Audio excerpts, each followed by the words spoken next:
모두 일어나셔서 사장 찬송하시겠습니다.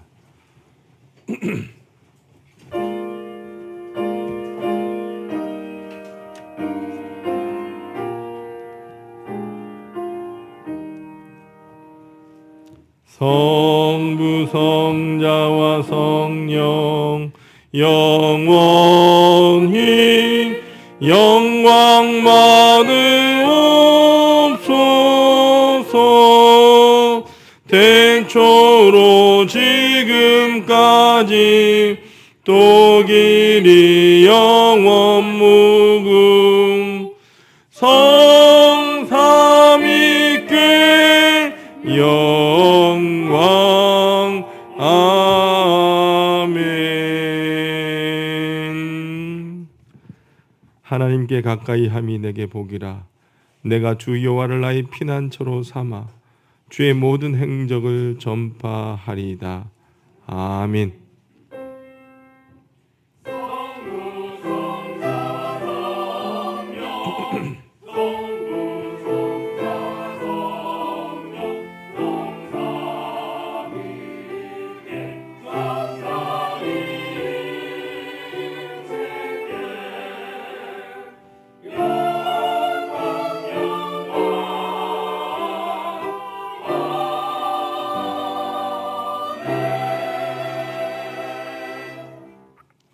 주 우리의 하나님, 감사와 찬송과 영광을 올려드립니다.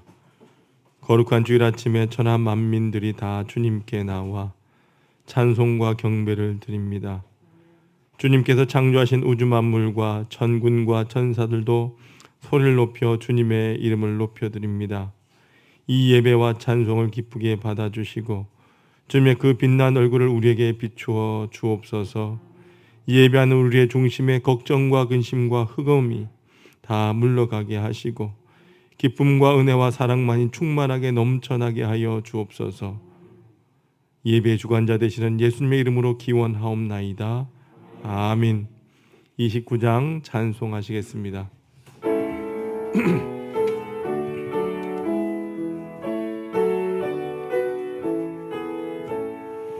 성도여 다 함께 할렐루야 아멘.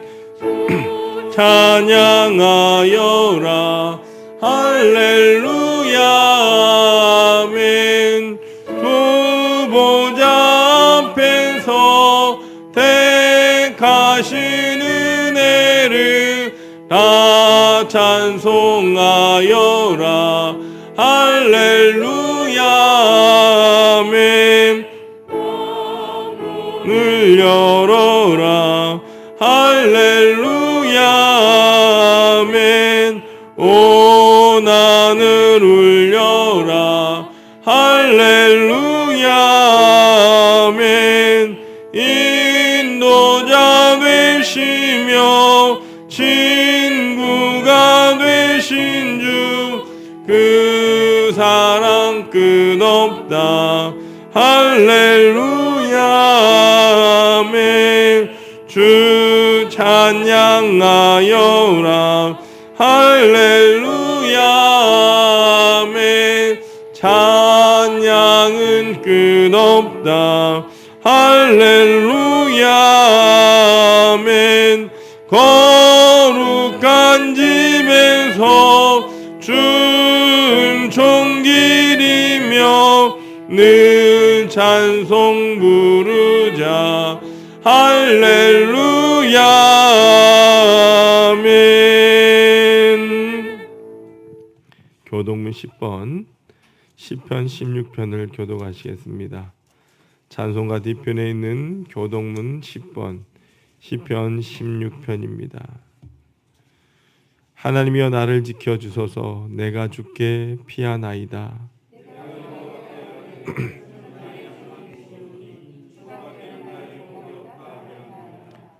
땅에 있는 성도들은 존귀한 자들이니 나의 모든 즐거움이 그들에게 있도다. 나는 그들이 드리는 피의 전제를 드리지 아니하며 여호와 나의 산업과 나의 잔의 소득이시니 나의 분깃을 지키시나이다.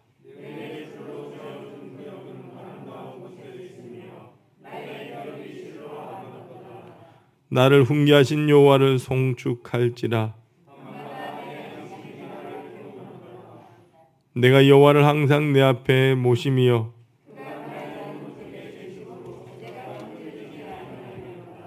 아멘. 지금은 하나님과 나만이 아는 죄를 침묵으로 고백합니다.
이제 성부와 성자와 성령의 이름으로 여러분의 모든 죄가 사함받았음을 선포합니다.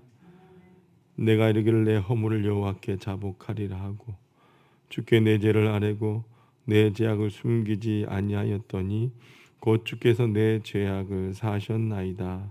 아멘. 전능하사 천지를 만드신 하나님 아버지를 내가 믿사오며 그 외아들 우리 주 예수 그리스도를 믿사오니 이는 성령으로 잉태하사 동정녀 마리아에게 나시고 본디오 빌라도에게 고난을 받으사 십자가에 못 박혀 죽으시고 장사한지 사흘 만에 죽은 자 가운데서 다시 살아나시며 하늘에 오사 전능하신 하나님 우편에 앉아 계시다가 그래서 산자와 죽은 자를 심판하러 오시리라. 성령을 믿사오며 거룩한 공예와 성도가 설교토하는 것과 죄를 사하여 주시는 것과 몸이 다시 사는 것과 영원히 사는 것을 믿사옵나이다. 아멘. 모두 앉으시길 바랍니다. 찬송가 338장 찬송하시겠습니다.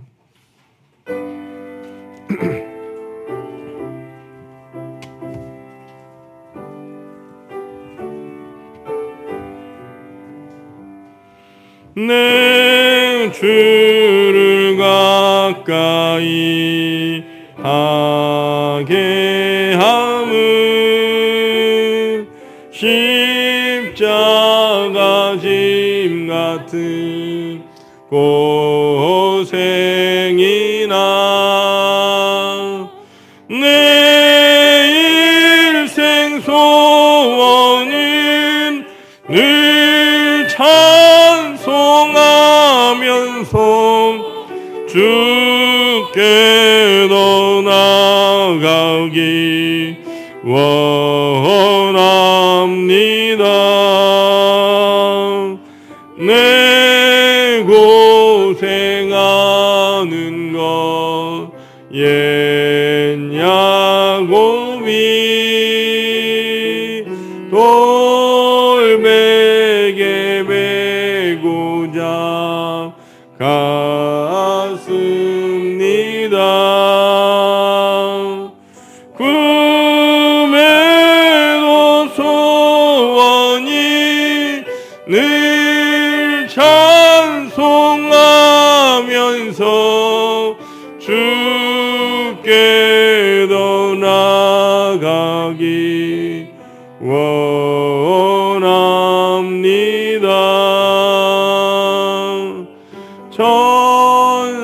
천성에 가는 길 험하여도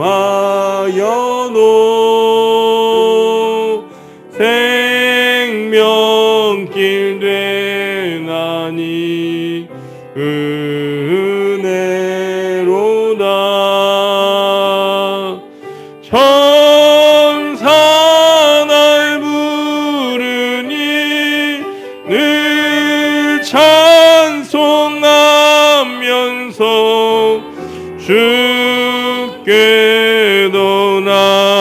바라기 원합니다.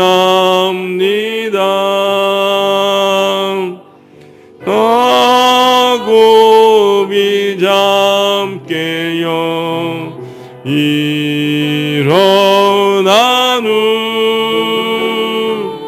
돌다는 쌓은 것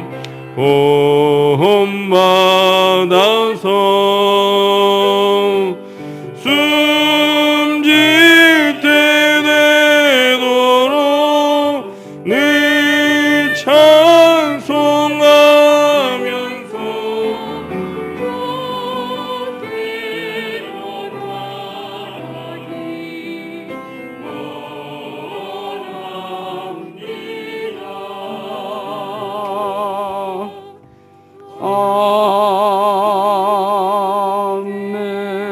아멘. 다 같이 기도드리시겠습니다. 전지전능하신 하나님 아버지, 주님께서 오늘도 저희들을 발걸음 인도해 주시고 주임 전으로 나올 수 있도록 또한 예배드릴 수 있도록 은혜 주심에 감사합니다. 하나님께서 천지 만물을 창조하시고 우리들에게 그 모든 것을 다스리라고 말씀하신 것처럼 오곡백과가 익어가는 이 가을에 하나님 저희들 또한 추수하기를 원하오니 우리들의 믿음을 되돌아볼 수 있는 귀한 시간 되게 하여 주시옵소서.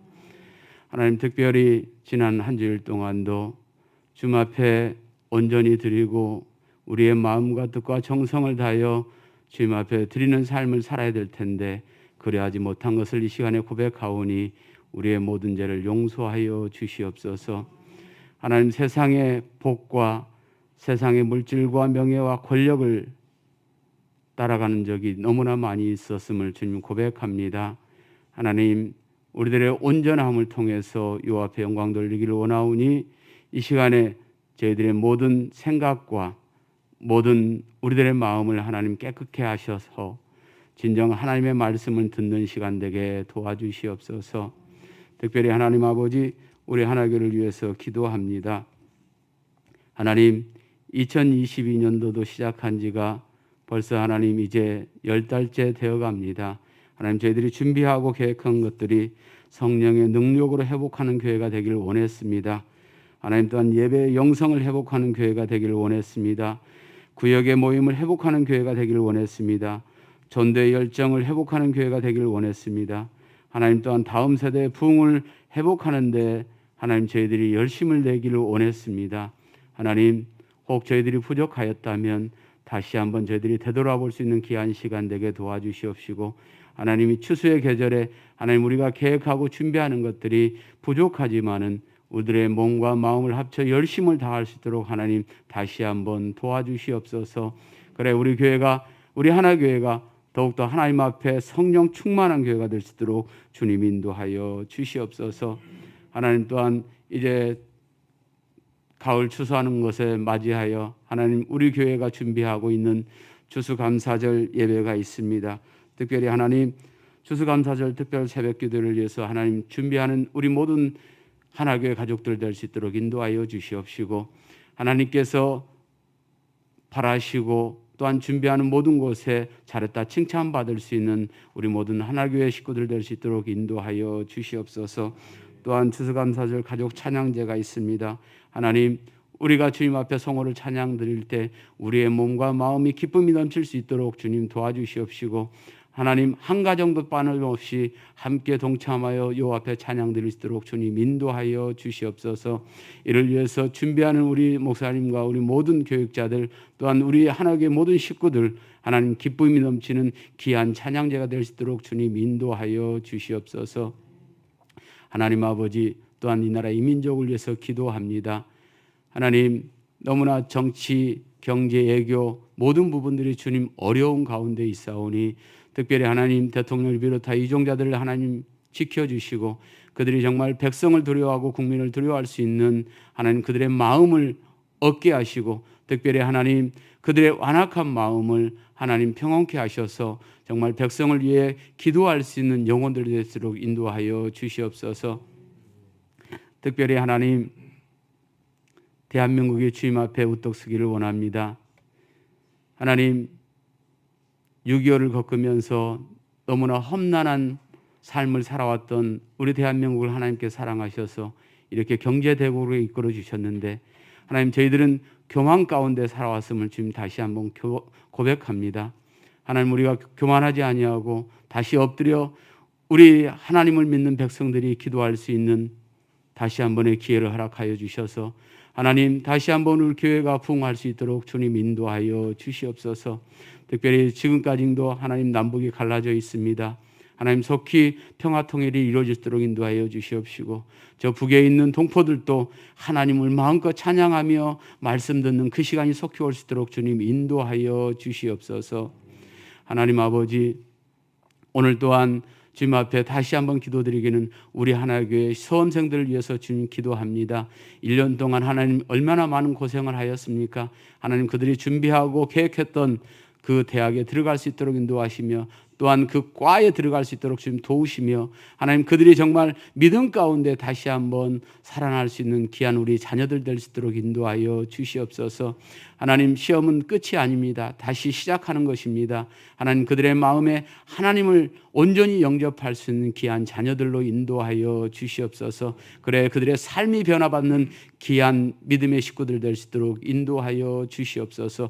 이를 위해서 준비하는 우리 부모님들 또한 아버지의 모든 가족들이 있습니다. 하나님 수고가 헛되지 않도록 그들에게 지혜와 명철을 더하여 주시옵시고 하나님 수험 시간에는 하나님 그 기억력이 떠오르게 하여 하나님 정확한 답을 쓸 수 있도록 주님이 인도하여 주시옵소서. 하나님 아버지 오늘도 특별히 하나님 저희들이 하나님 말씀을 사모하고자 나왔사오니 말씀을 전하시는 우리 권지만 목사님을 하나님 붙잡아 주시고 영혼간의 강건함으로 인도하여 주시옵소서. 하나님 피곤치 않도록 도우시며 독수리의 날개들 치듯이 하나님 아버지 높이 높이 나를 수 있도록 주님 인도하여 주시옵소서.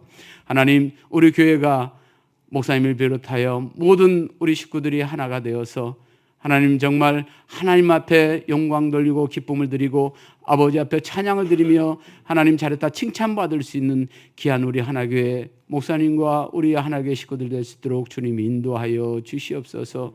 하나님 오늘도 하나님 우리 말씀을 듣는 우리 모든 하나님의 식구들이 하나님 옥토와 같은 밭이 되어서 30배, 60배, 100배의 결실을 맺을 수 있도록 주님 인도하여 주시옵소서.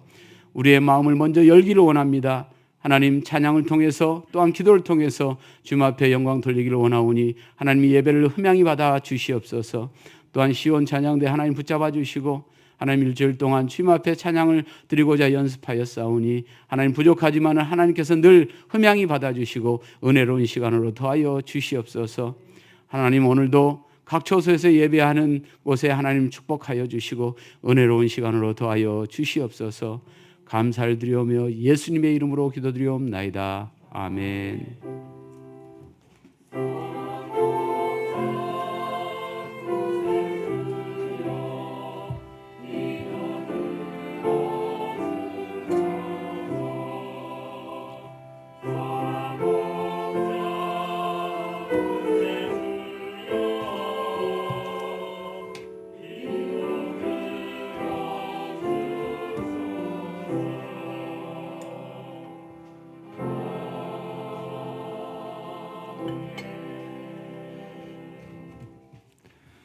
오늘 우리에게 주시는 하나님의 말씀은 마가복음 14장 43절에서 52절까지입니다. 마가복음 14장 43절에서 52절까지의 말씀입니다. 신약성경 81쪽에 있습니다. 예수께서 말씀하실 때에 곧 12 중에 하나인 유다가 왔는데 대제사장들과 서기관들과 장로들에게 파송된 무리가 검과 몽치를 가지고 그와 함께 하였더라. 예수를 파는 자가 이미 그들과 군호를 짜 이르되 내가 입 맞추는 자가 그이니 그를 잡아 단단히 끌어가라 하였는지라. 이에 와서 곧 예수께 나와 랍비여 하고 입을 맞추니 그들이 예수께 손을 대어 잡거늘 곁에 서 있는 자 중에 한 사람이 칼을 빼어 대제사장의 종을 쳐 그 귀를 떨어뜨리니라. 예수께서 무리에게 말씀하여 이르시되 너희가 강도를 잡는 것 같이 검과 몽치를 가지고 나를 잡으러 왔느냐? 내가 날마다 너희와 함께 성전에 있으면서 가르쳤으되 너희가 나를 잡지 아니하였도다. 그러나 이는 성경을 이루려 함이니라 하시더라. 제자들이 다 예수를 버리고 도망하니라. 한 청년이 벗은 몸이 배에 혼니부를 두르고 예수를 따라가다가 무리에게 잡힘에 배에 혼니부를 버리고 벗은 몸으로 도망하니라. 아멘. 시온 찬양대 찬양으로 하나님 앞에 영광 올려드리겠습니다.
아멘.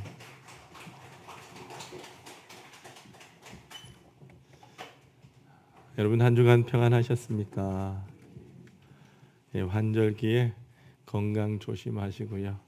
건강한 모습으로 또한 우리 추수의 계절을 잘 맞이하고 또 하나님 앞에 영광 돌리는 우리 모두가 되길 소망합니다. 오늘 말씀에는 예수님을 버린 두 종류의 사람들이 나옵니다. 하나는 제자들이에요. 여러분 오늘 본문 50절에 보니까 제자들이 다 예수를 버리고 도망하니라 이렇게 말씀합니다. 그리고 예수님을 버린 또 다른 사람은 한 청년이었어요. 근데 그 사람은요, 그의 옷까지 벗어 던져버리고 도망을 갑니다. 51절과 52절에 구체적으로 나와 있는데요. 같이 한번 읽어보도록 합시다. 시작. 한 청년이 벗은 몸에 배 혼니부를 두르고 예수를 따라가다가 무리에게 잡힘에 배 혼니부를 버리고 벗은 몸으로 도망하니라. 여러분, 제자들이 예수님을 버린 것은요, 마가복음뿐만 아니라 마태, 마가, 누가, 요한 이렇게 모두 사복음서에 다 나옵니다. 그도 그럴 것이 여러분, 제자들이 누굽니까? 예수님의 사랑을 그렇게 받아왔던 특별한 사람들이 아니었습니까? 모든 사람들이 예수님을 버려도 제자들은 예수님을 버리면 안 됩니다. 그런데 이런 제자들이 예수님을 버렸으니 이는 사복음서에 모두 기록될 만한 쇼킹한 일이에요. 여러분, 그들의 배신은요, 복음 사역에 치명적인 결과를 가져올 수 있을 만한 중대한 사건이었다는 겁니다. 그런데 여러분들, 그 다음에 한 청년이 도망친 일은 반대예요. 그는 제자도 아닌 것 같고 복음 사역의 필수적인 인물도 아닌 것처럼 보입니다. 그가 도망하든지 말든지, 청년이 도망치든지 말든지 중요한 것이 아닌 것으로 보입니다. 그렇지 않습니까? 그러기에 다른 복음서에는 이 청년이 도망친 사건에 대해서는 아예 기록이 없다는 거죠. 그런데 이렇게 하찮아 보이는 이 일이 왜 마가복음서에만 기록되어 있었을까라고 하는 거죠. 다른 복음서에 없는 이 이야기를 왜 마가복음서에만 기록하고 있는 것일까? 여러분, 이 궁금증에 대한 해답은요, 잠시 미뤄보도록 할게요.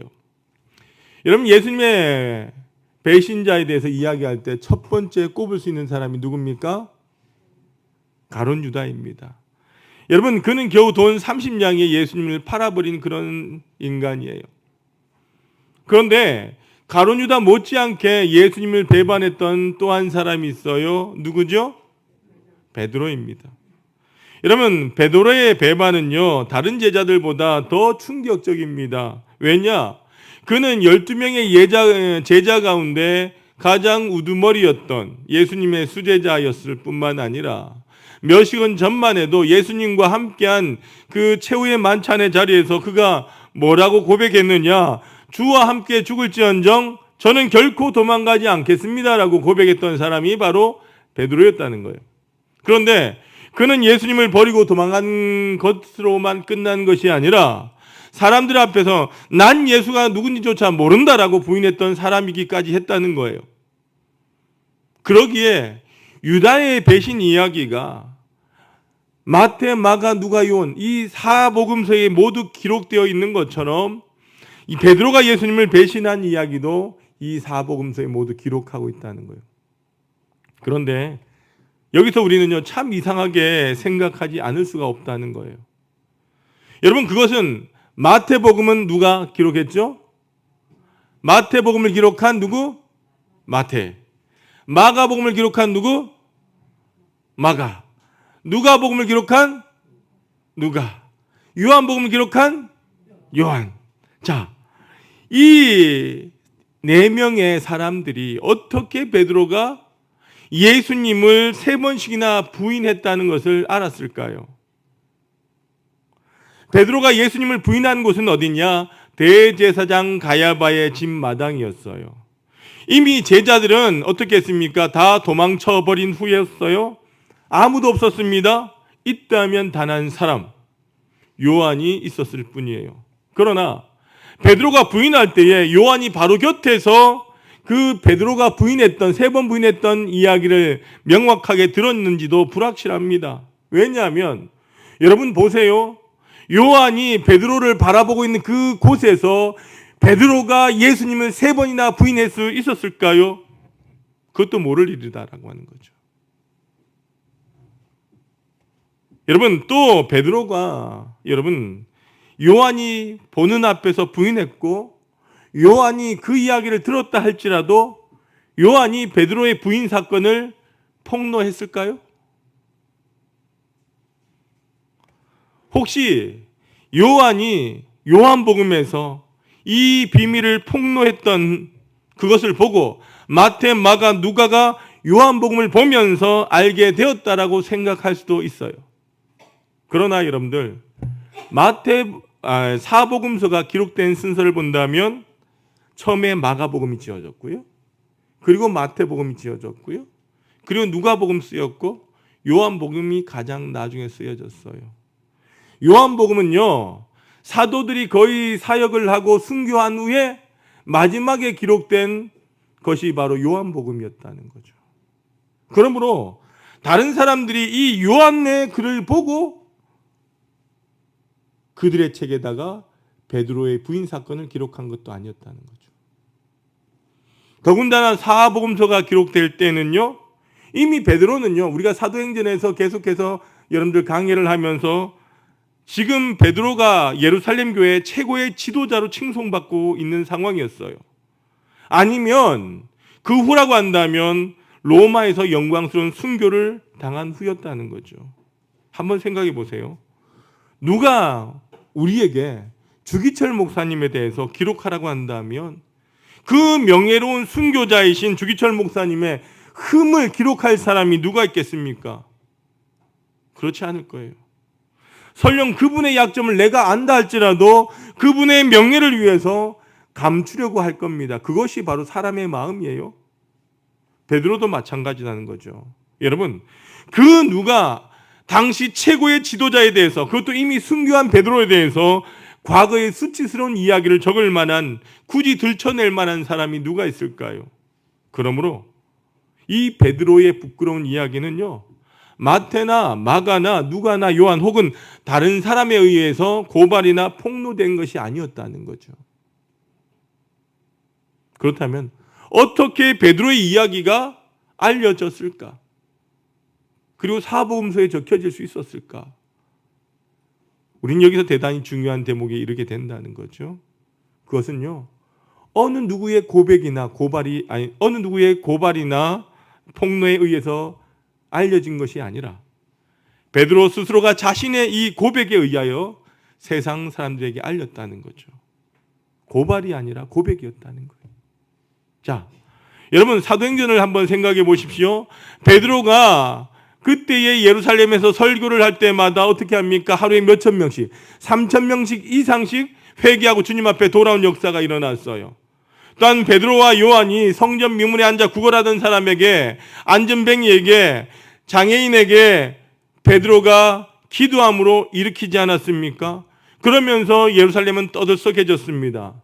사람들은 베드로를 칭송했을 것입니다. 베드로는 예루살렘 교회의 성도들 가운데 영웅이 되었던 거죠. 자신들 향하여 수많은 사람들이 박수를 보낼 때에 베드로가 이렇게 고백했을 겁니다. 형제 자매 여러분, 저를 향하여 박수를 치지 마십시오. 오직 그 영광을 하나님께만 돌리십시오.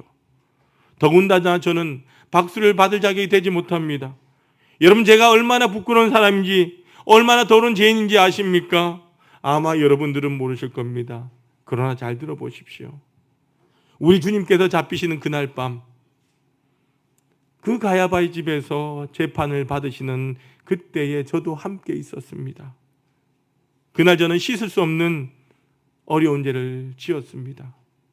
저는 살기 위하여 어린 계집아이 앞에서도, 사람들 앞에서도 난 예수님을 몰라, 저런 사람은 저주를 받아야 된다라고 소리를 쳤습니다. 전 죄인입니다. 주님께서 저를 용서해 주셨습니다. 그래서 제가 이곳에 있을 수 있는 것입니다. 그렇지 않았다면 저는 여러분들이 그렇게 증오하는 가룟 유다보다도 더 못한 죄인이랍니다. 저를 칭찬하지 마십시오. 바로 이 고백을 통해서 모든 성도들은 베드로의 과거를 알게 되었다라고 하는 거죠. 또 사복음서의 기자들이 복음서를 기록할 때에 이 베드로의 고백을 통하여 이 모든 사람들이 알고 있었기에 그 이야기를 각자의 복음서에 기록할 수 있었다는 거죠. 자, 그러면 우린 처음 질문을 한번 돌아와 봅시다. 왜 다른 복음서에는 없는 그 한 청년의 이야기가 마가복음에만 기록되어져 있었을까요? 눈을 크게 좀 뜨시고요. 잠이 오시더라도 눈을 뜨셔야 돼요. 자, 여러분, 사복음서를 기록한 마태, 마가, 누가, 요한 이 네 사람 중에서 베드로와 가장 특별한 관계에 있었던 사람이 누구일까요? 누구일까요? 마가였어요. 왜냐? 마가는 베드로의 제자였다는 거죠.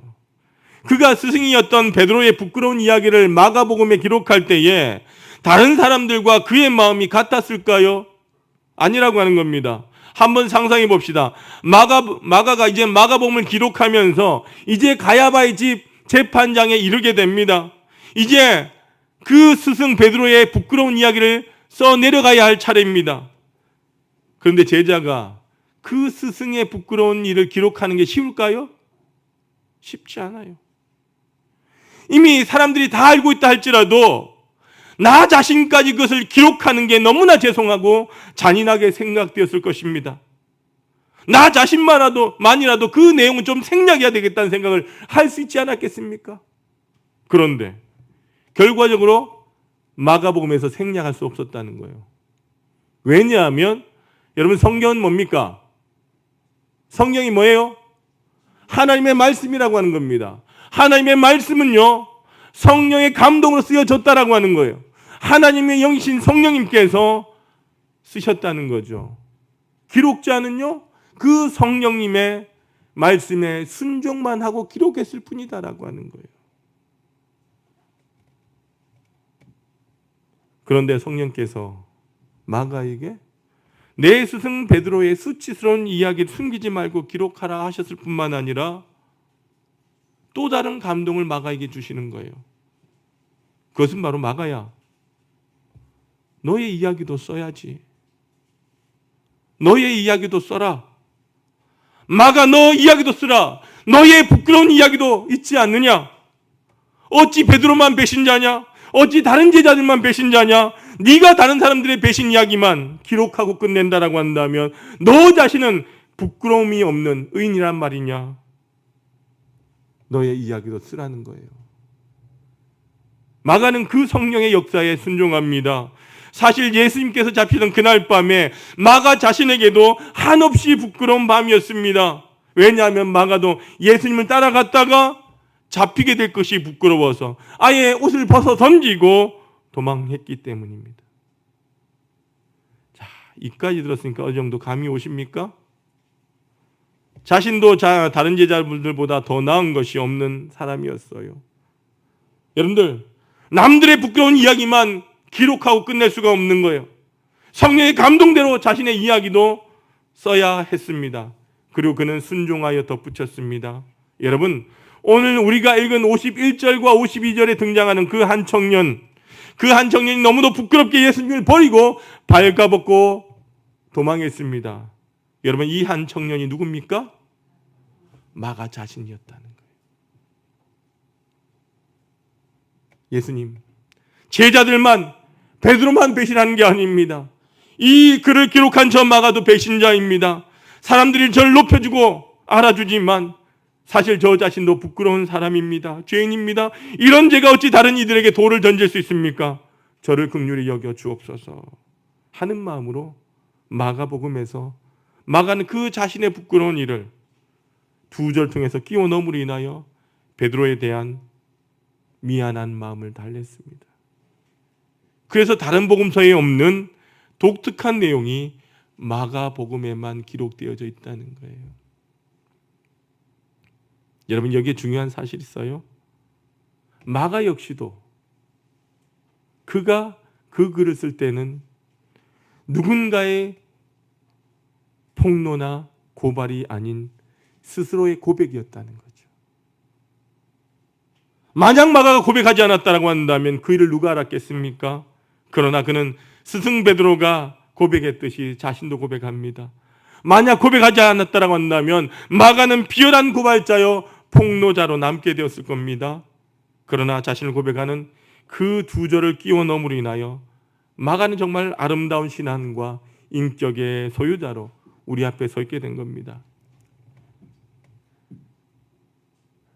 여러분 저 남산 밑에 가면 저기 영락교회라고 있어요. 여러분 아시죠? 영락교회. 여러분 이 어느 날 영락교회에서 당회가 열렸어요. 당시에 영락교회 담임 목사는 고 한경직 목사님이셨어요. 그분은 한국교회 대표로 추앙을 받는 그런 분이었습니다. 그런데 그날 분위기, 이 당회 분위기가 매우 무거웠던 거죠. 어떤 장로님이 목사님을 비난하면서 그 목사님의 12가지 잘못에 대해서 작은 종에다 써서 목사님께 넘겨주었기 때문입니다. 잠시 그 종이를 들여다보던 목사님께서 조용히 말씀하십니다. 장로님께서는 저에 대해서 잘 모르시는 것 같습니다. 장로님, 제가 잘못한 것은요, 잘못한 것을 여기 12가지 적어 오셨습니다만 저의 잘못은요, 죄는요 12가지만 있는 것이 아니라 남들이 알지 못한 수백 가지, 수천 가지가 있습니다. 그러더니 목사님은 13번째, 14번째, 15번째 계속해서 자신의 죄를 하나하나 낱낱이 고하시면서 나열하셨어요. 갑자기 분위기가 가라앉습니다. 모두가 숨을 죽였습니다.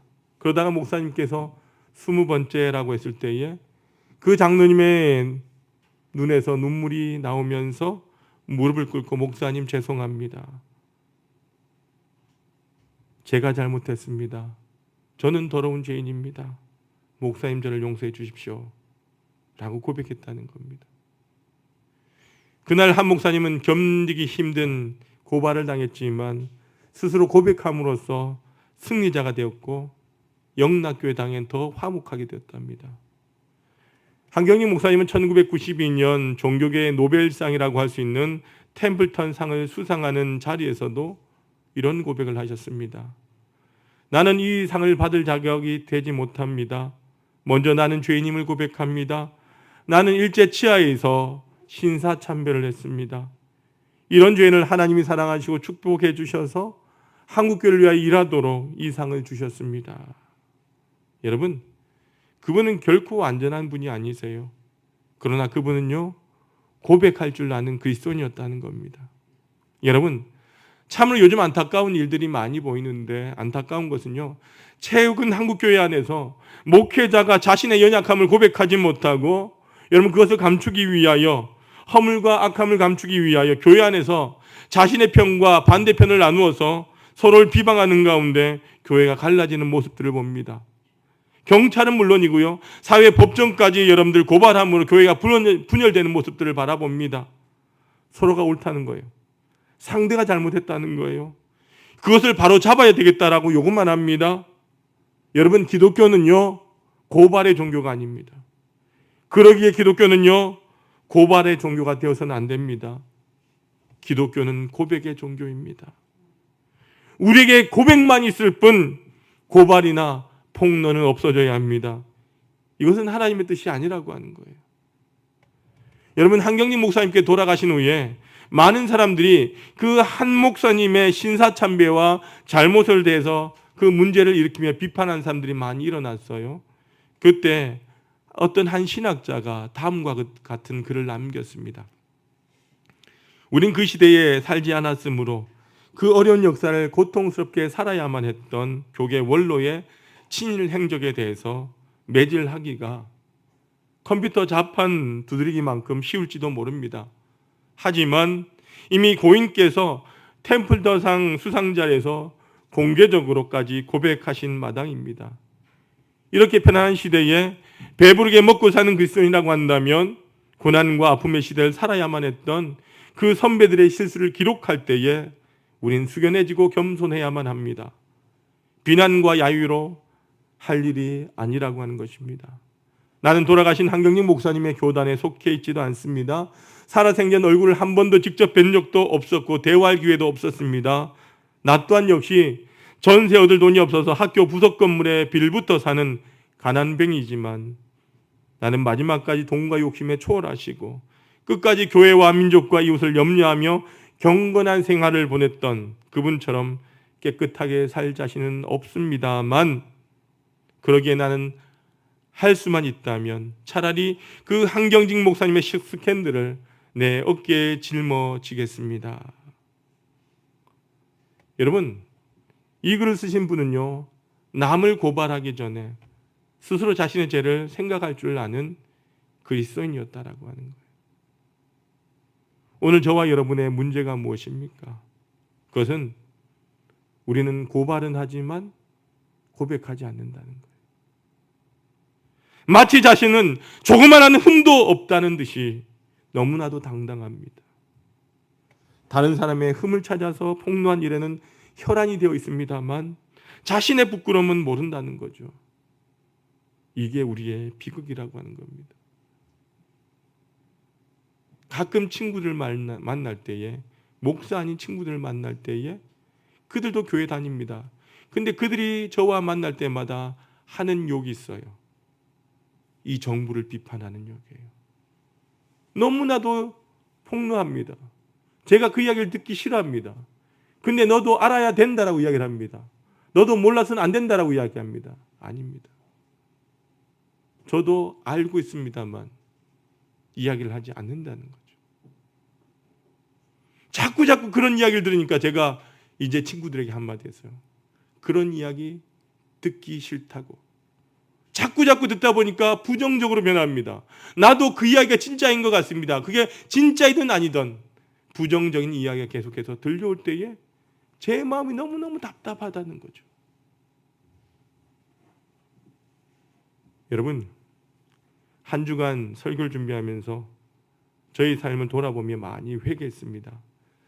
지난 주간 마태복음 성경을 통독하면서 말씀을 좀 더 깊이 있게 듣고 회개한 시간을 가졌어요.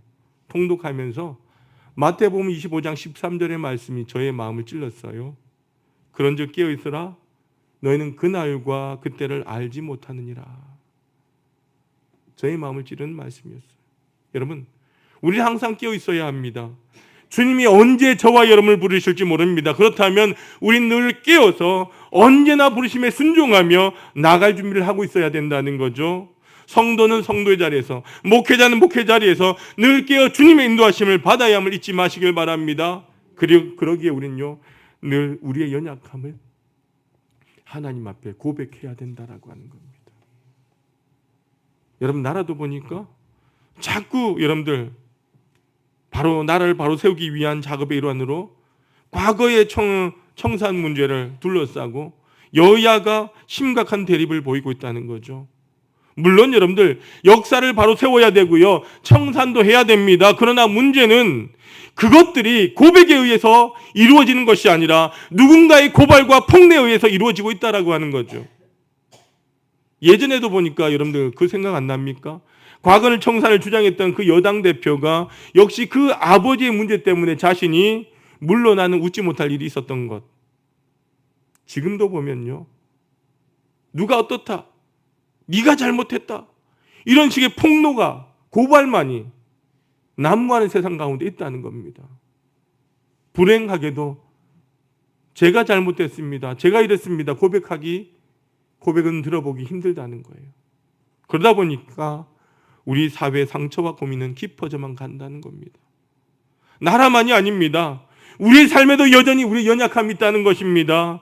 남의 허물을 보면서 내가 삭히기보다는, 기도하기보다는 어쨌든 그것을 들춰내어서 알리려고 하는 우리의 연약함이 알게 모르게 서로를 힘들게 하는 삶을 살아가고 있다는 거예요. 이제 우리 모두는 고백자가 되어야 합니다.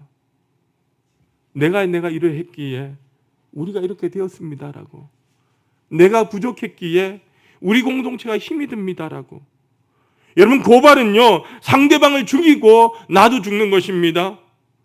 고발은 서로 만신창이로 찢어놓는 거예요. 그러나 고백은요, 감동을 주고 용서를 가져옵니다. 고발은 악을 씁니다. 그러나 고백은요, 가슴 속에 소리 없이 이루어진다라고 하는 겁니다. 고발자의 눈에는 증오와 분노의 빛빛이 보이지만 고백의 눈에는요, 뜨거운 눈물이 흐른다는 거예요. 고발은 그것으로 끝이 납니다. 그러나 고백은 새로운 시작이기 때문에 상처를 싸매주고 새 출발을 하게 된다는 거예요. 여러분, 사단은 끊임없이 우리들에게 고발하게 합니다. 사단은요, 분열의 영입니다. 서로를 으르렁대게 합니다. 그래서 가정을 찢어버리고요, 교회를 찢고요, 사회를 찢는다는 겁니다. 그러나 성령은요, 우리로 하여금 고백하게 만듭니다. 주님 앞에 고발은 없습니다. 오직 고백만 있을 뿐입니다. 우리 모두가 고백자가 되길 주님의 이름으로 소망합니다. 여러분, 이미 모두가 알고 있었던 것 외에도 베드로의 이야기를 사복음서의 기자들이 마음 놓고 기록할 수 있었던 진짜 이유 중 하나가 뭐냐? 따로 있다는 거예요. 그것은 바로 이미 그런 부끄러운 과거에도 불구하고 베드로는요, 회복되어서 주님의 위대한 종이 되었다라고 하는 거죠. 만약 그 부끄러운 일로 인하여 여러분 베드로가 매장되고 주님도 그를 버렸다라고 한다면 정말 가슴 아픈 일이 아닐 수 없습니다. 그러나 주님은 그를 용서하셨습니다. 성령이 그에게 임하셨습니다. 그는 예루살렘 교회의 위대한 영웅이 되었습니다. 이게 바로 복음의 위대함이라고 하는 겁니다. 예수님의 복음은 우리의 모든 죄를 용서하십니다. 누구든지 주님께 고백하며 나오면 그 사람은 새 사람이 되는 거예요. 이게 고백한 자가 받을 복이라고 하는 것입니다. 세상은 우리를 죄인이라고 몰아붙입니다. 그러나 주님 말씀하십니다. 오라, 그 어떤 죄인도 와라. 주홍 같은 죄를 지은 사람, 진홍 같은 붉은 죄를 지은 사람도 내게로 오라. 오기만 하면 내가 용서하리라.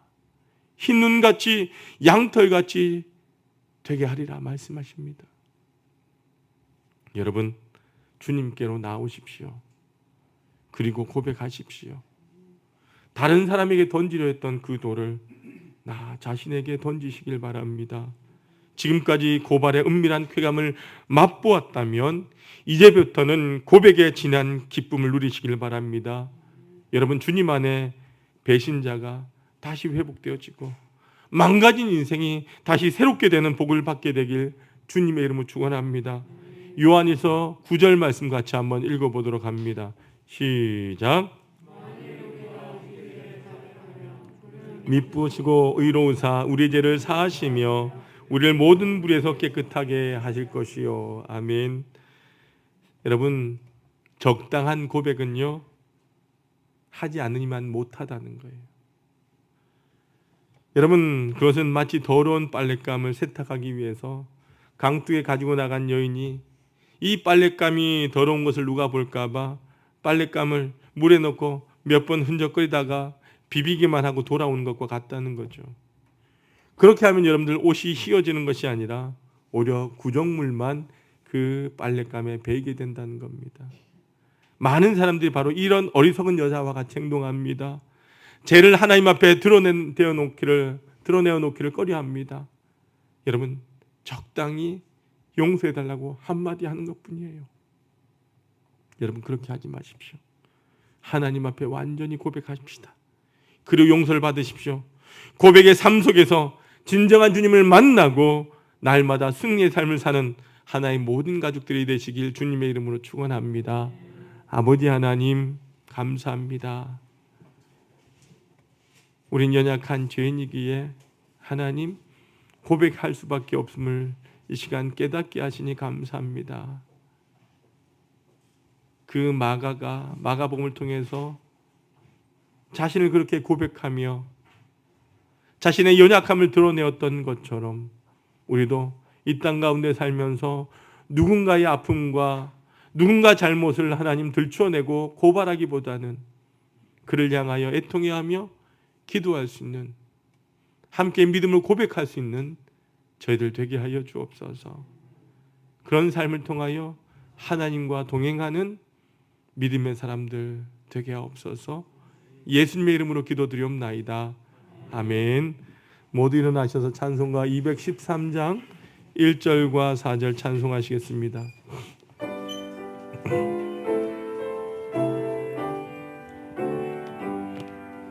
나의 생명 드리니 주여 받아주셔서 세상 갈 동안 찬송하게 하소서. 나의 보아 드리니 주여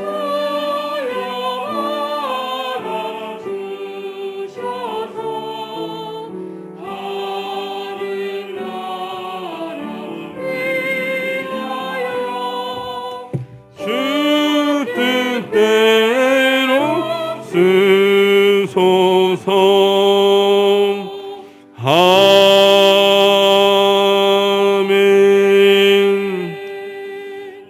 사랑과 은혜가 많으신 아버지 하나님, 환난과 풍파가 많은 이 땅에 사는 주의 백성들 한 주간도 주님 친히 인도하여 주셨다가 오늘도 주의 전에 나와 예배할 수 있는 은혜와 은총을 더하여 주시니 감사합니다.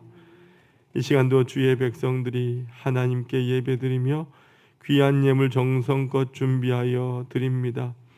아버지 하나님, 한 사람 한 사람 마음과 정성을 귀하게 여겨주시고 한 해의 문을 활짝 여시사 다함이 없는 은총과 축복으로 가득히 나리워 주옵소서.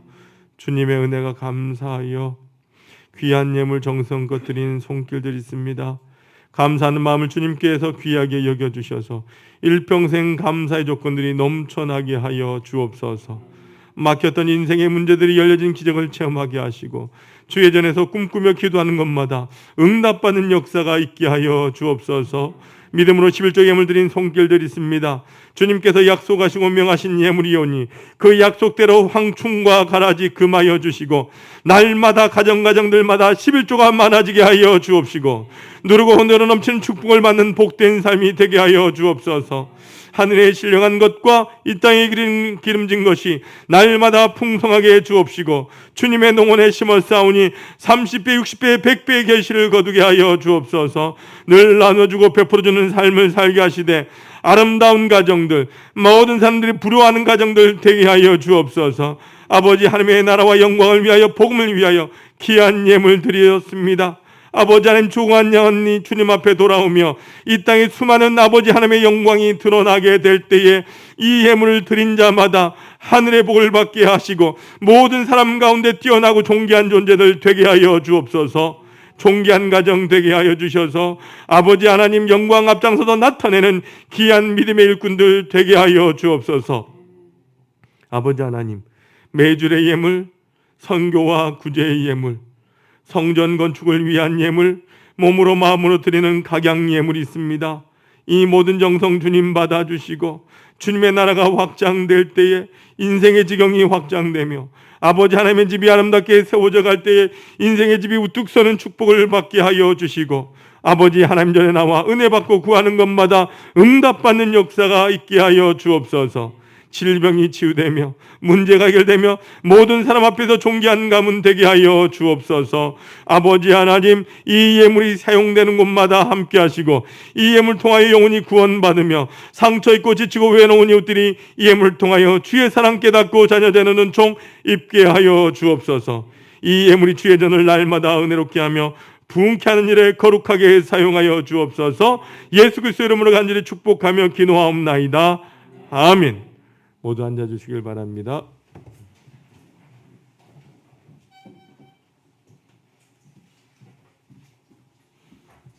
교회의 소식입니다. 실천 목표 한번 따라 하시겠습니다. 예배 영성을 회복하겠습니다. 구역의 모임을 회복하겠습니다. 전도의 열정을 회복하겠습니다. 다음 세대 부흥을 회복하겠습니다. 함께 기도하시면서 실천 목표를 함께 이루어가길 소망합니다. 여러분들 코로나19 안정화를 위해서 온라인 예배와 현장 예배를 함께 드리는데 오늘 카카오톡 문제 때문에 저희가 카카오톡으로 예배 영상을 보내드렸습니다. 가정에서 보실 수는 있는데 이 주보 파일은 올려도 이 이미지 파일은 지금 전송이 되지 않아서 우리 현재 예배를 드리고 있는 성도들은 양해해 주시면 감사하겠습니다. 그리고 여러분 모든 공적 예배에 함께 우리가 열심을 내어 주시길 바랍니다. 말씀 대행진 말씀 통독 계속 진행 가운데 있습니다. 여러분 매일매일 우리가 3장씩 말씀을 읽는 열심을 내어 주시길 바랍니다. 성경 통독 세미나 매주 화요일 10시에 여기 본당에서 있습니다. 지난 시간에는 우리가 마태복음을 함께 다 통독했고요. 이번 주는 마가복음을 통독합니다. 오셔서 마가복음을 잠시 제가 개요하고 함께 읽고 아름다운 여성의 목소리로 우리가 보고 들으면서 같이 성경을 통독할 텐데요. 오셔서 동참해 주시고 많이 은혜 받으시길 바랍니다. 성례식 여러분들 돌아오는 주일에 성례식이 있습니다. 입교 세례 예식이 있습니다. 20일 토요일 22일 오후 2시 시간은 약간 조정이 가능되겠습니다. 입교자 세례자 아동 세례자는 교육에 꼭 참석해 주시고 문답에 참석해 주시길 바랍니다. 그리고 성찬 예식이 10월 30일 주일 오전 9시 1부 예배와 오전 11시 2부 예배 있습니다. 기억하셔서 성찬식에도 꼭 참석해 주시고 이를 위해서 기도해 주시고 기도로 준비해 주시길 바랍니다. 우리 2023학년도 대학 수학능력 시험 수험생을 위해서 계속해서 기도해 주시길 바랍니다. 이 10명의 친구들 가운데는 수능을 안 치는 친구도 있습니다. 그렇지만 이들의 대학 입학을 위해서도 꿈을 위해서 함께 중보로 기도해 주시기를 바랍니다. 추수감사주일 특별 새벽 기도회가 있습니다. 여러분들 10월 31일 월요일부터 11월 4일 금요일까지 새벽 5시에 본당에서 있습니다. 주제는 감사의 기적을 경험하라라고 하는 주제로 함께 우리가 새벽 기도를 가질 텐데요. 여러분들 기도로 준비해 주시고 우리 감사주일 특별 새벽 기도에 꼭 참석하실 수 있도록 여러분들 준비해 주시길 바랍니다. 전도대 모임이 매주 금요일 10시 30분 식당방에서 있습니다.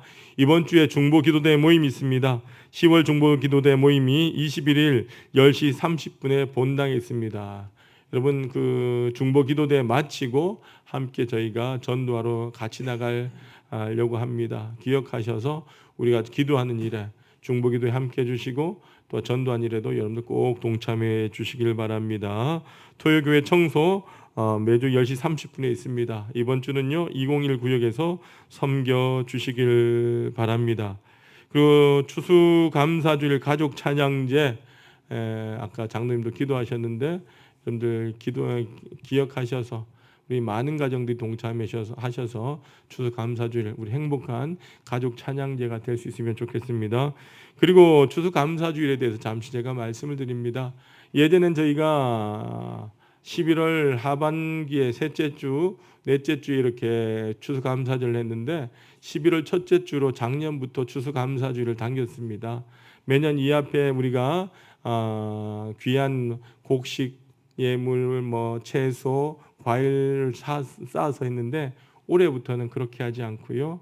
쌀을 우리가 쌓아서 그 쌀로 어려운 가정들에게 도우려고 합니다. 그래서 여러분들 구역에서 또한 개인적으로 10kg 한 구역이나 개인 10kg 쌀을 좀 주십시오. 집에서 달아오시면 안 돼요. 그래서 포장된 걸 갖고 오셔야 저희가 전달해 드릴 수 있는데 목사님 그거 무거워서 어떻게 들고 갑니까? 무거우면 전화하세요. 저희가 가지러 가겠습니다. 해서 우리가 좀 더 개인적으로도 또 구역에 좀 풍성하게 해서 동사무소 연락해서 쌀을 전달하고 그 동사무소에서 어려운 여기 지역에 있는 가정들에게 쌀을 전달하려고 합니다.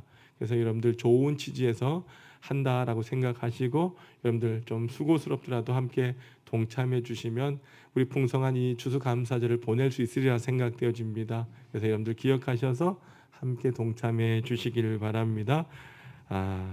우리 옆 사람과 인사하겠습니다. 주님의 이름으로 사랑합니다. 축복합니다. 한 번 더 인사할까요? 행복하게 삽시다. 행복한 성도 됩시다. 제가 수요일날 말씀드렸죠. 제가 왜 이렇게 행복을 이야기하느냐? 행복해야 내가 복을 받는 거죠. 자, 우리 복 받는 성도들 되시길 바랍니다. 우리 모두 일어나셔서 파송의 찬양 드리겠습니다. 여호와는 너에게 복을 주시기를 원하며 너를 지키시기를 원하시며 여호와는 그 얼굴을 너를 향하여 드사 은혜와 평강 주시기 원하노라. 여호와는 나에게 복을 주시기를 원하며 나를 지키시기를 원하시며 여호와는 그 얼굴을 나를 향하여 드사 은혜와 평강 주시기 원하노라.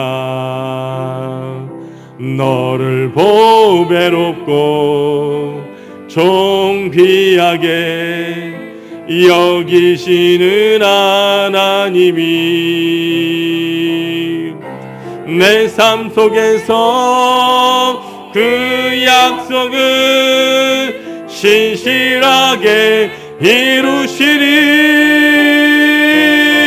땅에 기름진 것으로 하늘에 신령한 것으로 너를 복주시고 지키실 하나님이 너의 영혼 잘 되도록 은혜 베푸시며 평강으로 인도하시리. 땅에 기름진 것으로 하늘에 신령한 것으로 나를 복주시고 지키실 하나님이 나의 영혼 잘 되도록 은혜 베푸시며 평강으로 인도하시리. 평강으로 인도하시리.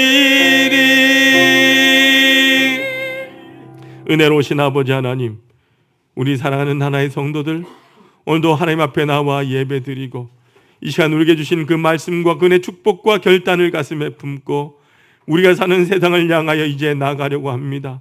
사랑하는 하나의 모든 성도들 한 영혼 한 영혼 머리 위에 우리 하나님 친히 성령의 기름 부심과 성령의 충만함을 허락하여 주옵소서.